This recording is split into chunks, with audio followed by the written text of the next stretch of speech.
প্রিয় দর্শক, আজ আবারও আসলাম আপনাদের শীতের মৌসুমে খেজুর গাছের রস দেখাতে। তো এই দেখুন ছোট্ট একটি গাছ, এই যে হ্যাঁ একদম ছোট গাছ। এটা এই প্রথম গাছ লাগানো হয়েছে। তো দেখুন এই যে খেজুর গাছের একবারে মাথায়,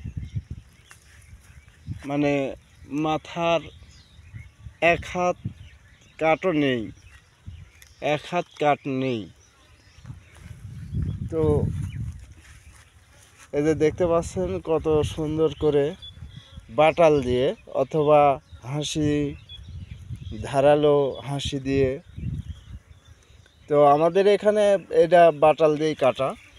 এবার বাটাল দিয়ে কাটা হয়েছে। কাটার পরে এই যে কাটার পরে রস বাড়াচ্ছে। এই যে রস আপনারা দেখতেছেন। এই যে রস, এই যে আমার হাত ভিজে গেছে দেখুন। এই যে, তো এই রস খুব মিষ্টি। আসলে যারা খান নাই তারা বুঝবেন না। এটা ওই রকম একটি লজেন্স, শুধু দেখলেই বোঝা যায় না যে আসলে কতটা মিষ্টি এবং কতটা সুস্বাদু। তো এই রসও এরকম। এই রস থেকে যে আমি খাচ্ছি, এই যে ওয়াও, খুব টেস্টি। তো এই রস প্রতিদিন এটা চাষতে হয়।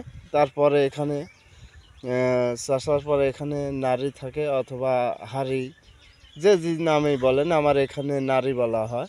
তো নাড়ি থাকে মাটির, দইয়ের নাড়ির মতো। তো ওই নাড়িটা এখানে সুতা দিয়ে বাঁধা থাকে। সেখানে সারা রাত জমানোর পরে সকালে নিয়ে জাল করা হয়। জাল করলে পরে এটা জাল করার পরে গুড়ে পরিণত হয়। এটা লালি গুড় বানায়, পাটারি গুড় বানায়।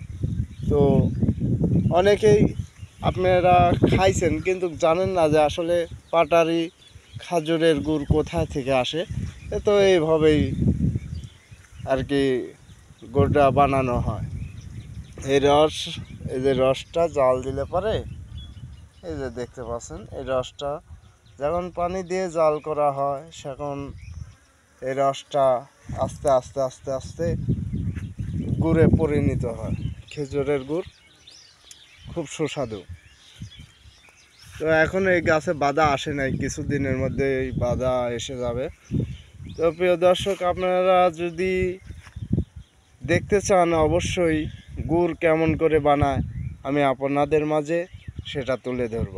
ধন্যবাদ সকলকে, ভালো থাকবেন। আসসালামু আলাইকুম।